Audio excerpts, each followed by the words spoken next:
पवित्रता की माप है मलिनता, सुख का आलोचक है दुख, पुण्य की कसौटी है पाप। यह कथन स्कंदगुप्त नाटक के किस पात्र का है? तो आपको बताना है। ऐसे कथन वक्तव्य आपसे पूछ लेता है, या तो आपसे क्या पूछ लेगा परहित सरस धर्म नहीं भाई, पर पीड़ा सम नहीं अधमाई। प्रस्तुत पंक्तियां कहाँ से ली गई हैं, किसके द्वारा कृत हैं, इसके रचनाकार कौन है, तो आपको बताना है। यह पूछेगा प्रभु जी तुम चंदन हम पानी, जाकी अंग अंग बास समानी।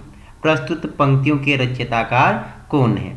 तो बताइए मुझे। नमस्कार साथियों, स्वागत है आप सभी का अपने YouTube चैनल बिहेवियर एजुकेशन उपकार की क्लास में।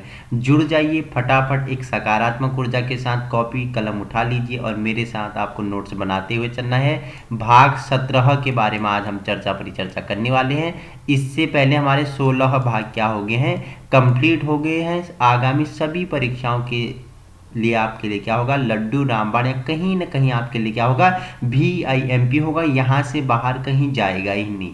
तो जुड़िए, आइए परिचर्चा कर लेते हैं व्याख्यात्मक रूप से। तो क्वेश्चन 67 है आपके लिए कि निराला के राम तुलसीदास के राम से भिन्न है। ठीक है, किसके समान है? भवभूति के राम के निकट है। यह कथन किस हिंदी आलोचक का है? तो पूछ रहा है जो निराला के राम है वो किससे भिन्न है? तुलसीदास के राम से भिन्न है। किसके निकट है? भवभूति के निकट है।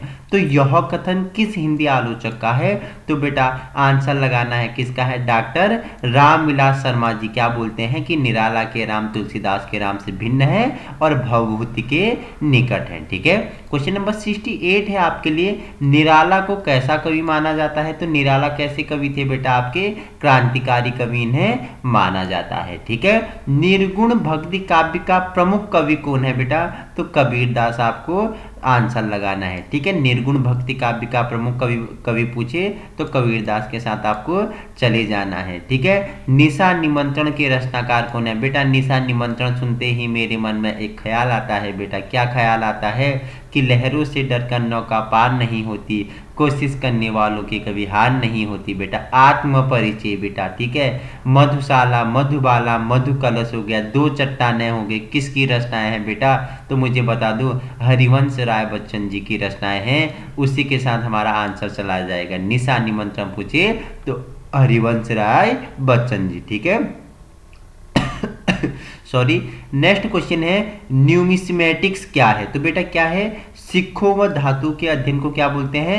न्यूमिस्मेटिक्स कहा जाता है। ठीक है, पंच परमेश्वर कहानी के लेखक कौन है बेटा?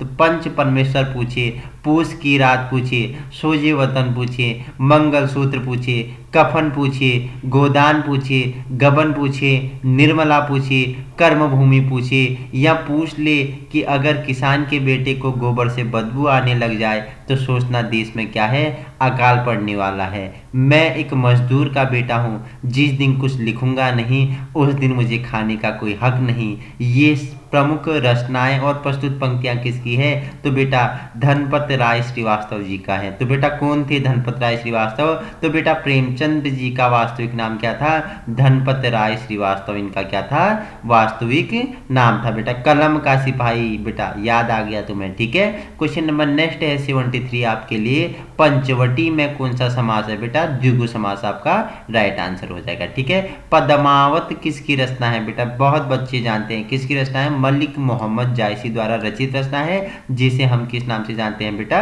पद्मावत नाम से जानते हैं। बेटा देखो आ गया, परहित सरिस धर्म नहीं भाई, पर पीड़ा सम नहीं अधमाई। इस पंक्ति के रचयिताकार कौन है? तो गोस्वामी कौन है बेटा? तुलसीदास है। बेटा कहाँ से ली गई हैं ये पंक्तियां मुझे बता दो। तो कहाँ से ली गई हैं बेटा?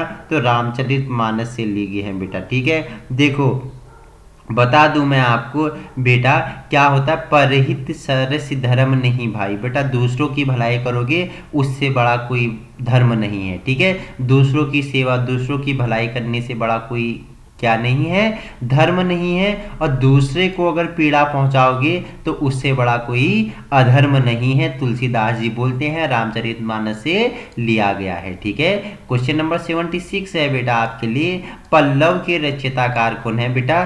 तो सुमित्रा नंदन पंत जी हैं बेटा, ठीक है। कहाँ के रहने वाले थे? मैंने बताया था बेटा, मिनी स्विट्जरलैंड ऑफ इंडिया किसे कहा जाता है बेटा? बन्ना किसका प्राचीन नाम था बेटा? मुझे बता दो, लक्ष्मी आश्रम की स्थापना कहाँ की गई थी, किसके द्वारा की गई थी बेटा? ठीक है। योग जो मैंने बताया था कि अनासक्ति आश्रम, ठीक है, कहाँ पे है बेटा? मुझे बता दो फटाफट, ठीक है। बताओ, आंसर करेंगे बच्चे तो बहुत अच्छा। बच्चों ने बताया सर क्या मिनी स्विट्जरलैंड ऑफ इंडिया किसे कहा जाता है बेटा? कौसानी को कहा जाता है। कौसानी का प्राचीन नाम क्या था बेटा? बन्ना था, ठीक है। तो वहीं के निवासी हमारे कौन थे? सुमित्रानंदन पंत जी है थे, जिन्हें क्या बेटा बता दो मुझे? प्रकृति का सुकुमार कवि या चितेरे कवि के नाम से जाना जाता है। चिदम्बरा क्या हो गए? 68 के हो गए। 1968 में इन्हें क्या दिया गया? चिदम्बरा के लिए ज्ञानपीठ पुरस्कार से नवाजा गया था बेटा, ठीक है। तो क्वेश्चन नंबर 77 है आपके लिए, पवित्रता की माप है मलिनता, सुख का आलोचक दुख है, ठीक है। पुण्य की कसौटी पाप है। यह कथन स्कंदगुप्त नाटक के किस पात्र का है? तो बताना है मुझे किस पात्र का है बेटा? तो देवसेना का है, ठीक है। किसका है? देवसेना आपका राइट आंसर हो जाएगा, ठीक है। क्वेश्चन नंबर नेक्स्ट है आपके लिए 79 कि पुरापाषाण युग में आदिमानव के मनोरंजन का साधन क्या था बेटा? ठीक है बेटा, उस समय कोई मनोरंजन के साधन में कोई टीवी नहीं हुआ करते थे, कोई रेडियो नहीं हुआ करते थे, कोई फोन नहीं हुआ करते थे, पहनने के लिए कपड़े नहीं थे बेटा, ठीक है। अपनी रक्षा के लिए कोई अच्छे हथियार नहीं थे, तो बेटा क्या हुआ करते थे? तो बेटा अपने शरीर को ये किससे, ठंड से किससे बचाते थे? तो पेड़ों के छालों से, पत्तियों से अपने वस्त्र बनाते थे, उन्हें पहनते थे बेटा, ठीक है। तो बेटा मनोरंजन के लिए क्या करते थे? शिकार करते थे बेटा, ठीक है। शिकार करने के लिए कोई हथियार नहीं हुआ करते थे, पत्थरों की नुकीली धार से क्या करते थे? शिकार करते थे। जंगलों में रहते थे, गुफाओं में रहते थे, ठीक है बेटा, ठीक है, झुंड में रहते थे, ठीक है। तो पुरापाषाण युग में आदिमानव का मनोरंजन का साधन क्या था बेटा? शिकार करना था। ये अच्छे कुशल संग्राहक भी थे बेटा, ठीक है। कंदमूल फल खाते थे और क्या करते थे? जो शिकार करते थे उससे अपने क्या करते थे? कच्चे मांस से अपनी भूख या अपनी दृष्टि को क्या करते थे? संतुष्ट करते थे, ठीक है। पूस की रात कहानी के रचनाकार बेटा मैंने बता दिया कौन है बेटा? पूस की रात से मुझे प्रेम हो गया, क्योंकि पूस की रात लंबी सी थी, बड़ी सुनसान थी, ठीक है। पूस की रात में मुझे प्यारी सी नींद आई। बेटा नींद आएगी तो सक्सेस नहीं हो पाओगी, नींद को त्यागनी पड़ेगी। तो पूस की रात से क्या करना है? प्रेम करना है और तैयारी करनी है, ठीक है। तो पूस की रात के लेखक कौन है बेटा? प्रेमचंद्र आपका राइट आंसर हो जाएगा, ठीक है। पृथ्वीराज रासो के रचनाकार कौन है? तो बताना है कौन है? चंदर बरदाई द्वारा रचित है पृथ्वीराज रासो। तो चंदर बरदाई किसके राज दरबारी कवि थी बेटा? तो किसके राज दरबारी कवि थी बेटा? मुझे बताओ। पृथ्वीराज चौहान, ठीक है। पृथ्वीराज चौहान के राज दरबारी कवि कौन थे बेटा? चंदर बरदाई थी, जिनकी प्रमुख रचना क्या है? पृथ्वीराज रासो, ठीक है। देखो पूछ रहा है प्रेमचंद्र के अधूरे उपन्यास का नाम क्या है बेटा? तो इनका एक अधूरा उपन्यास है जिसका नाम क्या है बेटा? मंगलसूत्र है, ठीक है। मंगलसूत्र किसका अधूरा उपन्यास है? तो प्रेमचंद्र आपका राइट आंसर हो जाएगा बेटा।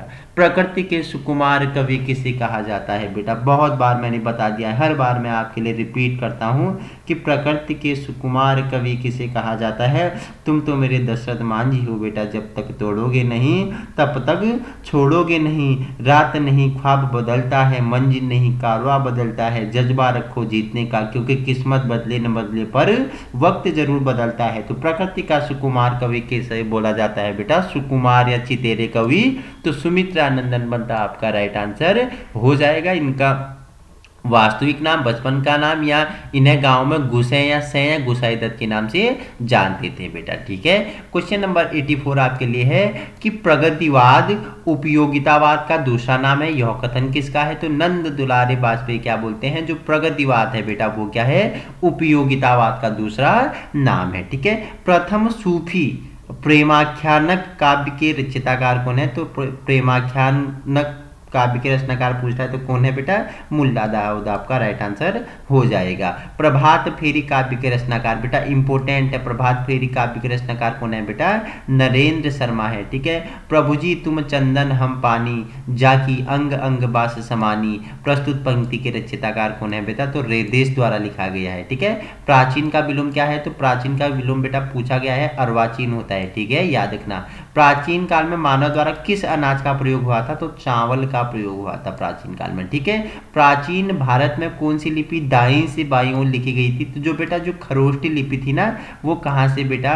दाईं से बाईं ओर लिखी गई है। ठीक है, प्रादेशिक बोलियों के साथ ब्रज या मध्य देश की भाषा का आश्रय लेकर एक सामान्य साहित्यिक हुई जिसे चारणों ने नाम दिया। क्या नाम दिया बेटा? चारणों ने उसे नाम पिंगल भाषा का नाम दिया। ठीक है, प्रेम 25 कहानी संग्रह के रचनाकार कौन है? तो प्रेमचंद्र आपका राइट आंसर हो जाएगा। ठीक है, प्रेम लक्षणा भक्ति को किस भक्ति शाखा ने अपनी साधना का मुख्य आधार बनाया है? तो कृष्ण भक्ति शाखा को अपना मुख्य आधार बनाया है।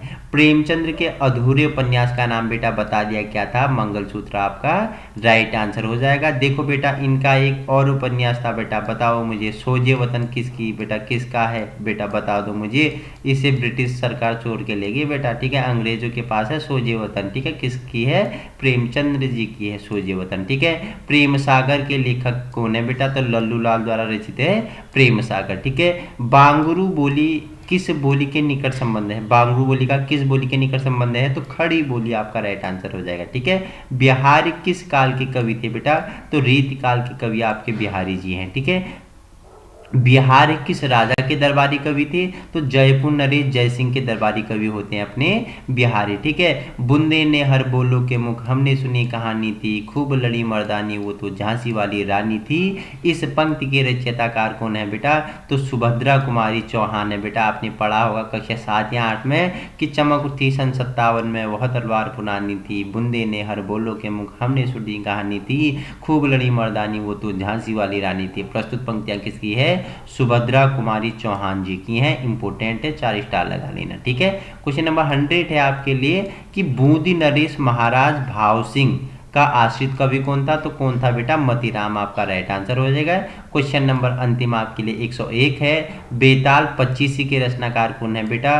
तो सूरती मिश्र जी द्वारा रचित एक रचना है जिसे बेताल 25 के नाम से जाना जाता है बेटा। तो 101 क्वेश्चन हमारे कंप्लीट हो गए। अब नेक्स्ट पार्ट के बारे में हम क्या करेंगे?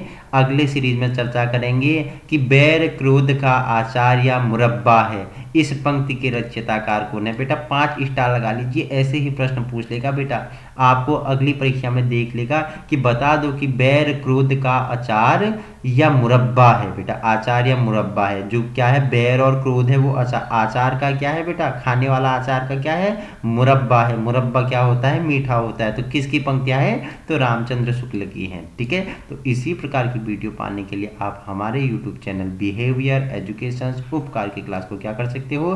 संलग्न कर सकते हो। हिंदी साहित्य, हिंदी लैंग्वेज हो गया, हिस्ट्री हो गया, पॉलिटिक्स हो गया, ज्योग्राफी हो गया, उत्तराखंड से संबंधित सभी परीक्षाओं के लिए क्या होता है? आपके लिए हस्तलिखित नोट्स एवं क्या होते हैं? VIMP नोट्स क्या होते हैं? निःशुल्क प्रोवाइड किए जाते हैं। जुड़ने के लिए क्या करें? आज ही विजिट करें अपना यूट्यूब चैनल बिहेवियर एजुकेशन उपकार की क्लास में। Thank you so much.